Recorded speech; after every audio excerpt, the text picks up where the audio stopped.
Αν είναι η πρώτη σας επίσκεψη στο κανάλι Μία Κόλπα, μην διστάσετε να κάνετε εγγραφή και να ενεργοποιήσετε και το καμπανάκι για να λαβαίνετε αμέσως τα βίντεο που με πολύ αγάπη και μεράκι ετοιμάζω για σας.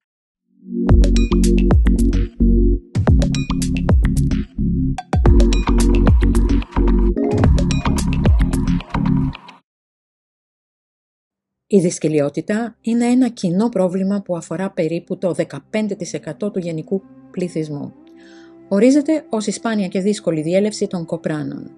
Επηρεάζει περισσότερο τις γυναίκες από τους άνδρες και είναι συχνή σε ηλικιωμένα άτομα άνω των 65 ετών και σε πολύ μικρά παιδιά. Τα συμπτώματα της δυσκολιότητας μπορεί να περιλαμβάνουν φούσκωμα, πόνο ή δυσφορία στην κοιλιά και καταπώνηση κατά τη διέλευση των κοπράνων ή σκληρά κόπρανα. Η δυσκολιότητα μπορεί να οφείλεται σε διάφορους λόγους. Χρόνιες ασθένειες που επηρεάζουν το μεταβολισμό όπως ο διαβήτης, ο υποθυρεοειδισμός και η υπερασβεστιαιμία, υπερβολικό ασβέστιο στο σώμα. Φάρμακα όπως μη στεροειδή αντιφλεγμονώδη φάρμακα, αντικαταθλιπτικά, φάρμακα για την υψηλή πίεση που λειτουργούν μπλοκάροντας τους διάβλους ασβεστίου και ορισμένα συμπληρώματα όπως αυτά του σιδήρου. Νευρολογικές διαταραχές όπως η νόσος του Πάρκινσον, η πολλαπλή σκλήρυνση και η άνοια. Δομικές διαταραχές όπως ο καρκίνος του παχαίου εντέρου και οι στενώσεις. Οι περισσότερες περιπτώσεις δυσκολιότητας αντιμετωπίζονται σχετικά εύκολα στο σπίτι με τη χρήση φαρμάκων και φυσικών θεραπείων που λειτουργούν ως καθαρτικά και με την αύξηση της πρόσληψης φυτικών ινών στη διατροφή.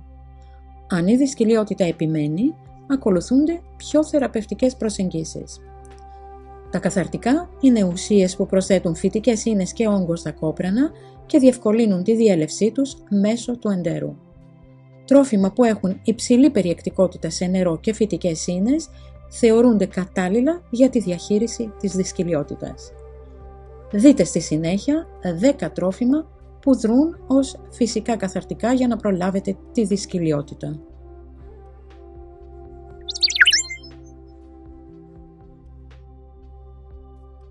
Η μπάμια, το λεπτό σαν δάχτυλο γλιώδες πράσινο λαχανικό, καταναλώνεται ευρέως σε όλο τον κόσμο. Η γλιώδης υφή της κομμένης μπάμιας οφείλεται στην παρουσία βλένας, η οποία είναι πλούσια σε πρωτεΐνες, υδατάνθρακες, ουδέτερα σάκχαρα και μέταλλα. Η μπάμια μελετάται για τις αντιδιαβητικές, αντιοξυδωτικές και αντικαρκινικές της ιδιότητες, εκτός από τη χρησιμότητά της στη δυσκολιότητα.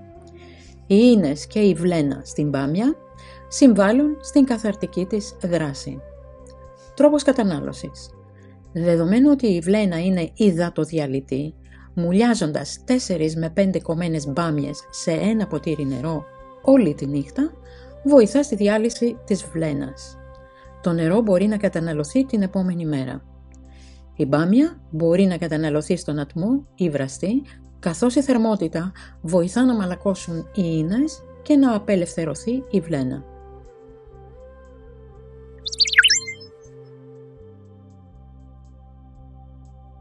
Τα σίκα είναι πλούσια σε φυσικά και απλά σάκχαρα, μέταλλα, νερό και ίνες. Περιέχουν επίσης αρκετά φλαβονοειδή και πολυφενόλες. Η κυταρίνη στα σίκα, ένα είδος μη διαλυτής ίνας, είναι γνωστό ότι αυξάνει το νερό στα κόπρανα, βελτιώνοντας τον όγκο και την κίνησή τους. Σε μια μελέτη σε ζώα, η πάστα σίκων αύξησε το βάρος των κοπράνων και βελτίωσε την κίνηση σε σκύλους. Σε άλλη μελέτη, η κατανάλωση σιροπιού σίκων για 4 εβδομάδες μείωσε τον κοιλιακό πόνο και βελτίωσε τη συχνότητα των κενώσεων σε παιδιά ηλικίας 2 έως 10 ετών. Τρόπος κατανάλωσης. Η κατανάλωση μέχρι 2 φρέσκων σίκων την ημέρα ή 4 αποξηραμένων σίκων που έχουν μουλιάσει όλη τη νύχτα σε μισή κούπα νερό μπορεί να είναι ευεργετική. Τα αποξηραμένα σίκα μπορούν επίσης να χρησιμοποιηθούν σε σμούθις, βεβαιωθείτε ότι καταναλώνεται ο πολτός, και τα φρέσκα σίκα μπορούν να προσθεθούν σε σαλάτες. Αν ενδιαφέρεστε να μάθετε περισσότερα για τα Zika, μην παραλείψετε να δείτε το σχετικό βίντεο που υπάρχει στο κανάλι μου. Τον σύνδεσμο θα τον βρείτε κάτω από αυτό το βίντεο στην περιγραφή.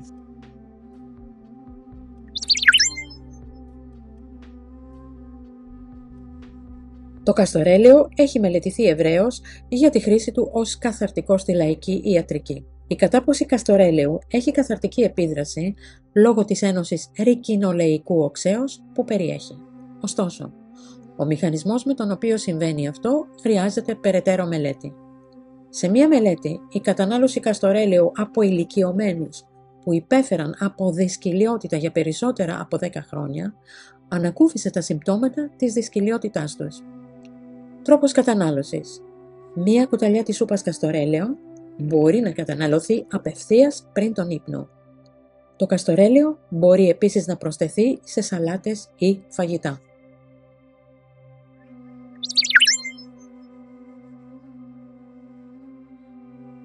Τα αχλάδια είναι πλούσια σε ίνες με 4,6 γραμμάρια ινών σε ένα μικρό φρούτο.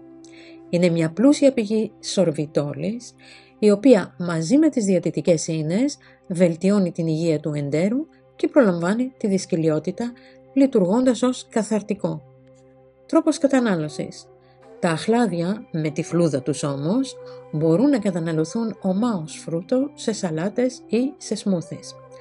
Το αχλάδι είναι ένα πολύ νόστιμο και ωφέλιμο φρούτο και στο κανάλι μου υπάρχει σχετικό και αναλυτικό βίντεο που αξίζει τον κόπο να δείτε.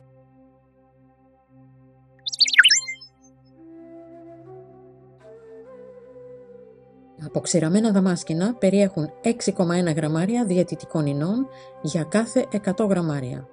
Έχουν υψηλή περιεκτικότητα σε σορβιτόλη, 14,7 γραμμάρια ανά 100 γραμμάρια. Η σορβιτόλη είναι ένα κοινό καθαρτικό που έχει οσμωτικές ιδιότητες και βοηθά να τραβηχτεί νερό στο έντερο για να διευκολυνθεί η διέλευση των κοπράνων. Τα δαμάσκηνα περιέχουν επίσης μεγάλη ποσότητα φαινολικών ενώσεων που συμβάλλουν στην καθαρτική τους δράση και καθυστερούν την απορρόφηση της γλυκόζης. Σε μία μελέτη του 2019 σε υγιή άτομα με χαμηλή πρόσληψη ινών και σπάνιες συνήθειες αφόδευσης, η κατανάλωση 80 έως 120 γραμμαρίων δαμάσκηνων την ημέρα αύξησε το βάρος και τη συχνότητα των κοπράνων τους. Τρόπος κατανάλωσης. Μουλιάστε 9 με 10 δαμάσκηνα, που είναι περίπου 100 γραμμάρια, σε μισή κούπα νερό όλη τη νύχτα και καταναλώστε τα το επόμενο πρωί μαζί με το νερό. Τα μουλιασμένα δαμάσκηνα θα έχουν υψηλότερη περιεκτικότητα σε νερό που θα προσθέσει στα καθαρτικά τους ωφέλη και θα προσφέρει επίσης ενυδάτωση.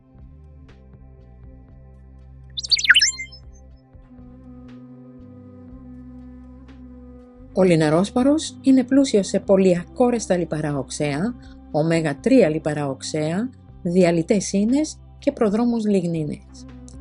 Σε μια μελέτη, η κατανάλωση 10 γραμμαρίων λιναρόσπορου μείωσε τα συμπτώματα δυσκολιότητας μαζί με το σωματικό βάρος και το λίπος στους συμμετέχοντες.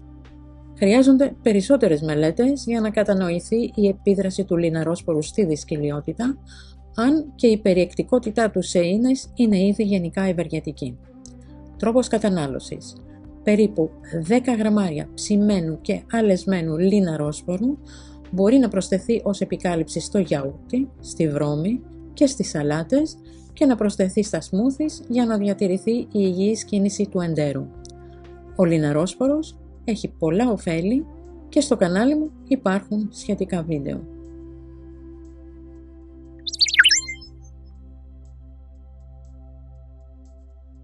Ολόκληρο το ακτινίδιο έχει προωθηθεί για τη χρήση του στην ανακούφιση των πεπτικών συμπτωμάτων και της δυσκολιότητας.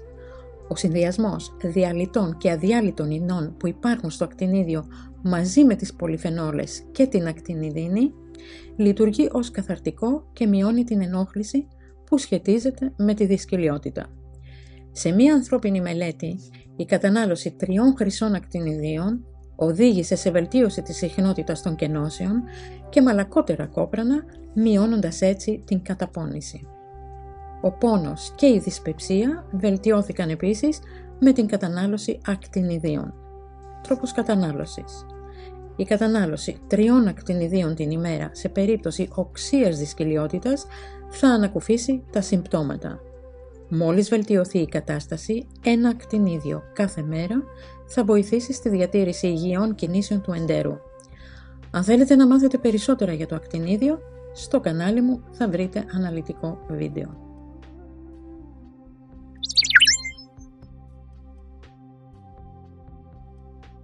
«29 γραμμάρια από αυτούς τους μικροσκοπικούς σπόρους περιέχουν 11 γραμμάρια διαιτητικών ινών. Οι σπόροι τσία έχουν τη μοναδική ιδιότητα να σχηματίζουν μία γέλη όταν μουλιάζονται στο νερό. Αυτή η γέλη είναι συγκρίσιμη με τη ζελατίνη που χρησιμοποιείται στη βιομηχανία τροφίμων. Οι σπόροι τσία έχουν επίσης καλή ικανότητα συγκράτησης νερού που προσθέτει όγκο στα κόπρανα και βοηθά στην εύκολη διέλευσή τους μέσω των εντέρων. Τρόπος κατανάλωσης. Οι σπόροι τσία μπορούν να χρησιμοποιηθούν σε πουτίνγκες και σμούθις ή σε γιαούρτια. Μία κουταλιά της σούπας σπόροι τσία μπορεί να αναμειχθεί με 500 ml νερού και να καταναλωθεί κατά τη διάρκεια της ημέρας. Θέλετε να μάθετε περισσότερα για τους σπόρους τσία? Στο κανάλι μου υπάρχει αναλυτικό βίντεο για αυτούς τους πολύ ωφέλιμους για την υγεία σπόρους και τον σχετικό σύνδεσμο θα τον βρείτε κάτω από αυτό το βίντεο στην περιγραφή.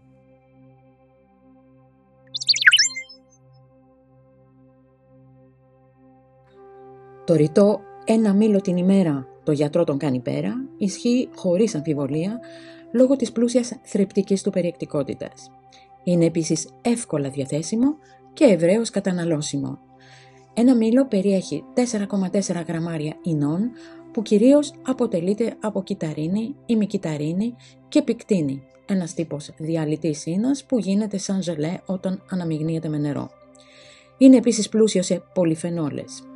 Σε μία μελέτη, ασθενείς με δυσκολιότητα που κατανάλωσαν 24 γραμμάρια πικτίνης την ημέρα για 4 εβδομάδες παρουσίασαν βελτίωση στη συχνότητα των κενώσεων μέσω της αύξησης των καλών βακτηρίων στο έντερο, καθώς και βελτίωση άλλων συμπτωμάτων της δυσκολιότητας. Τρόπος κατανάλωσης. Η κατανάλωση 2 μήλων με τη φλούδα τους κάθε ημέρα, είτε ως ολόκληρα φρούτα είτε σε σμούθις με τον πολτό τους, μπορεί να είναι ευεργετική για την ανακούφιση της δυσκολιότητας και των συμπτωμάτων της. Για τα μήλα υπάρχει αναλυτικό βίντεο στο κανάλι μου και μην διστάσετε να το δείτε για να ανακαλύψετε όλες τις ιδιότητες και τα ωφέλη αυτού του νόστιμου φρούτου.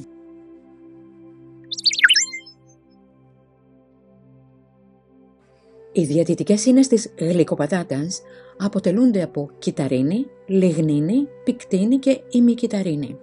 Αυτές οι ίνες μπορούν να συγκρατούν το νερό και να προσθέτουν όγκο στα κόπρανα.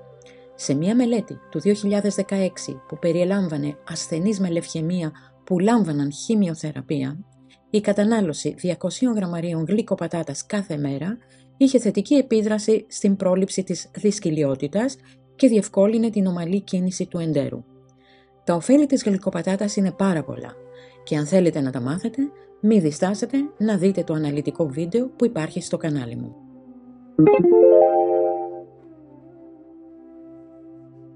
Στα φρούτα που μέχρι τώρα αναφέρθηκαν σε αυτό το βίντεο, όταν θελήσετε να τα καταναλώσετε, αποφύγετε να τα κάνετε χυμό, γιατί η πίεση που εξασκείται στο φρούτο για να γίνει ο χυμός, πολλές φορές αφαιρεί τις ευεργετικές φυτικές ίνες.